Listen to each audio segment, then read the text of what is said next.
संजीवनी के अंदर दिल्ली के मंत्री पे आरोप रोज लगा रहे हैं, तो आप बता दो कि दिल्ली वाले राम मिले हुए तो नहीं हो। ये तो हंसी मजाक का खेल हो गया, लेकिन काम निकलेंगे नहीं उससे, ये भी मैं आपको मैं जानता हूं उनको। खाली नोटिस देके अपना टाइम पास नहीं करे, या तो आरोप लगाना बंद करो और या सच्चाई उजागर करो।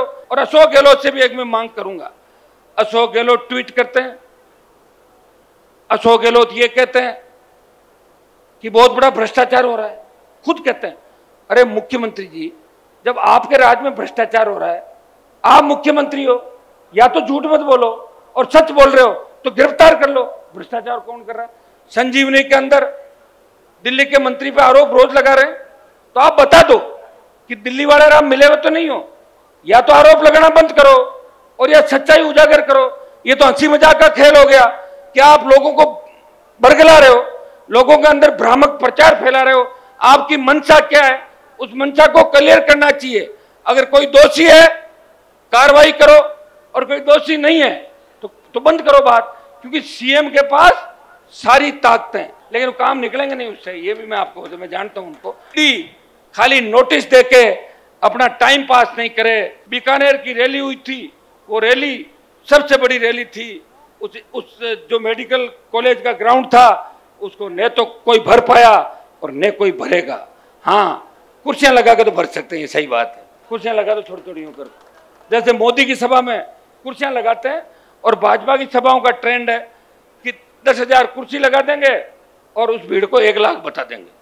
हम कुर्सियां नहीं लगाते, कुर्सियां लगाई ना 150 आप मेन लोगों के बैठने के लिए, बाकी सारे लोग बैठते हैं हमारे। इस गर्मी के अंदर देखो तापमान कितना है, फेट सड़क तक हजारों लोग इधर उधर होंगे। और सबसे बड़ी बात, अपने साधनों से आए, हमने एक भी साधन नहीं लगाया। ये होता है अपने व्यक्ति के लिए समर्पण। और मुझे पूरा विश्वास है कि डूंगरगढ़ का 1 लाख वोट और शेड्यूल कास्ट का 50,000 वोट, और हमारे जो भाई हैं सिद्ध, ये तो हमारा खून का रिश्ता है। सिद्ध, जड़, सिख, विष्णु, ये तो सब अपने एक हैं। ये मेघवाल लोग आ जाएंगे, नाइक बावरी समाज के लोग आ जाएंगे, ओबीसी के हमारे भाई आ जाएंगे। डूंगरगढ़ के अंदर तो ब्राह्मण बनिया तमाम समाज मेरे से कांटेक्ट है। वो कहते हैं कि साहब विकास कराओ, 70 साल में कुछ भी नहीं हुआ। आपके यहाँ एमएलए मैंने देखे कई लोगों को, तो किस तरह के विधायक चुन चुन के आप भेजते हो जो मजाक के पात्र बन जाते हैं राजस्थान के अंदर। तो ऐसा काम हमें नहीं करना है। इस बार एक चीज तय करनी है कि हमें राष्ट्रीय लोकतांत्रिक पार्टी का विधायक डूंगरगढ़ से बनाना है। मैं आपको विश्वास दिलाता हूं कि मारवाड़ से तूफान चलेगा। मारवाड़ कहाँ है वो भी बता दूं मैं आपको। आप थोड़े से मारवाड़ के कोने पे हो, सुजानगढ़, डूंगर, वैसे मारवाड़ में आते हो आप लोग, थोड़ा सा ही मानते में थोड़ा सा अटके। नागौर, जोधपुर, बाड़मेर, जालोर, सिरोही, पाली, 43 सीटें मारवाड़ की और 35 सीट पे राष्ट्रीय लोकतांत्रिक पार्टी 1 नंबर और 2 नंबर पर रहेगी। 35 सीटों पे 25 से ज्यादा सीटें मारवाड़ के अंदर जीतेंगे। एक एक दो दो तो आप भी निकालोगे कि नहीं निकालोगे? 2-3 बीकानेर से निकालना, हनुमानगढ़, गंगानगर, चूरू से बैठे, चूरू, सीकर, झुंझुनू, जयपुर, अजमेर, भीलवाड़ा, चित्तौड़, टोंक, भरतपुर, अलवर। बन गई सरकार आपकी, कैसे नहीं बन रही बताओ? कई जगह वोट ले लेंगे, और जहाँ ठीक ठाक वोट है वो दे देंगे अपने भाइयों को। मिलते जुलते भाई आ जाएंगे अपने सारे के सारे। ये चौमू से बैठा मेरे छुट्टन यादव, आप बताओ, इसने 45-50 हजार वोट लिए। पिछली बार आसिंद के अंदर गुजर उम्मीदवार था, 45-50 हजार वोट लिए। कोटपुतली से लेके, नीम का थाना सीकर से लेके, और बल्लभनगर में जो ताजा चुनाव हुआ था 1 साल पहले, वहाँ उदयलाल डांगी जो किसान के बेटे हैं, उन्होंने 50,000 वोट लेके भाजपा की जमानत जब्त करा दी थी उदयपुर के मेवाड़ के अंदर। जिस मेवाड़ को भारतीय जनता पार्टी का गढ़ कहा जाता है, वहां भारतीय जनता पार्टी की जमानत जब्त हुई। और लगती दरियावत ट्राइबल की सीट थी, उसमें आरएलपी बीटीपी का समर्थित उम्मीदवार भाजपा को 3रे नंबर पर धकेलता है। भाइयों, अपनी ताकत को पहचानो, एक ही चीज तय कर लो। अगर कोई भाई कांग्रेस के अंदर बैठा है, अपना काम निकाल रहा है, तो 2-1 महीने काम निकाल लो। जैसे ही आचार संहिता खत्म हो, टूट पड़ो अपने भाई की तरफ, सारे आरएलपी के अंदर आ जाओ। कोई बीजेपी के अंदर बैठा है, कोई अर्जुन राम मेघवाल से काम निकालना चाहता है, निकाल लो, मेरे कोई दिक्कत नहीं, लेकिन काम निकलेंगे नहीं उससे, ये भी मैं आपको मैं जानता हूं उनको। काम निकाल लो, मौका लगते ही अपने भाई की मदद कर दो। जब मैं तुम सब के लिए अपना जीवन समर्पित करके सत्ता छोड़ के लड़ाई लड़ रहा हूं, तो तुम 23 की लड़ाई इस किसान कौम के लिए और किसान जवानों के सपने के राजस्थान के लिए लड़ो। भाइयों, आज जो पेपर लीक की घटनाएं हो रही राजस्थान के अंदर, हर पेपर आउट हो रहा है।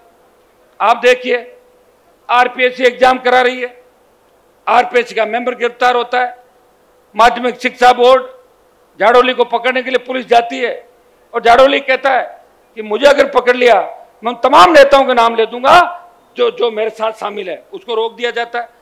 कर्मचारी चयन आयोग, पेपर आउट होता है, भर्तियां रद्द हो जाती है। ये भर्ती रद्द का सिलसिला कोई यहीं से नहीं चला। वसुंधरा के समय भी भर्तियां रद्द हुई थी और गहलोत ने वसुंधरा का रिकॉर्ड तोड़ा, कांग्रेस ने भारतीय जनता पार्टी के भ्रष्टाचार का रिकॉर्ड तोड़ा, पेपर लीक का रिकॉर्ड तोड़ा। और भाइयों, राजस्थान के अंदर ईडी की एंट्री हो गई। पहले टीडी आई थी और अब राजस्थान में ईडी आ गई और ईडी कार्रवाई कर रही है। मुख्यमंत्री जी बौखला गए ईडी को देख के। आप मुख्यमंत्री जी, आप कौन सी कार्रवाई नहीं करते? आप ऐसी भी कार्रवाई करते हो, जो आपके खिलाफ बोलता है उसके मुकदमे दर्ज करते हो। आपने इंस्ट्रक्शन दे रखे राजस्थान के अंदर सिर्फ कांग्रेस के लोगों के काम होंगे, बाकी नहीं होंगे। आप कौन सी पक्षपात नहीं करते? आप भी द्वेषता रखते हो तो दिल्ली वालों का मौका लगता है। वो तो काम ही कर रहे हैं, उनका तो धंधा ही है दिल्ली वालों का, वो तो सरकार में ऐसे ही बैठे हैं। मुझे तो कई बार लगता है कि कई इलेक्ट्रॉनिक वोटिंग मशीन है, वो अपने हिसाब से तो वोट नहीं डाल रही बीजेपी के। डर लगता है कहीं साड़ी जाएगी कि नहीं जाएगी 24 के अंदर, ये डर हम लोगों को सता रहा है। भाइयों, ईडी यहाँ पे आई है। ईडी को लेके आरएलपी ने मामला उठाया था और पेपर लीक को लेके लोकसभा के अंदर भी मामला उठा। रीट का एक एग्जाम रद्द हुआ और सिविल लाइन पे हजारों की तादाद के अंदर आप लोग गए थे। हमने ईडी और सीबीआई जांच की मांग की थी। गहलोत ने एक भी जांच सीबीआई को नहीं दी आज तक। अगर एक जांच भी सीबीआई को दे देते तो हम मान लेते कि गहलोत जी, आपकी मंशा साफ है, आप सीबीआई को दे नहीं रहे हो। राज्यपाल जिसको दिल्ली नियुक्त करती है, ये ईडी पहले ही आ जाती, कौन रोक रहा था? लेकिन इनको भी चुनाव के साल में ईडी को भेजना है, भेज के सौदेबाजी करेंगे। तुम हमारे लोगों की रखवाली करना स्टेट के अंदर, हम तुम्हारे लोगों की रखवाली करेंगे और फिर मिलजुल के खा लेंगे दोनों। अशोक गहलोत ने कहा कि जब मेरी सरकार गिर रही थी तो वसुंधरा ने मेरी सरकार बचाई। कहा था कि नहीं कहा था? और ये मैंने कब कहा था?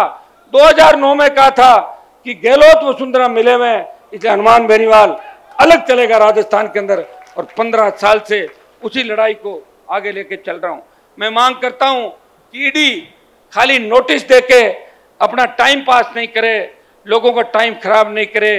ईडी मुकदमा दर्ज करे, उन तमाम राजनेताओं के नाम उजागर करे जो पेपर लीक की घटनाओं में लिप्त है।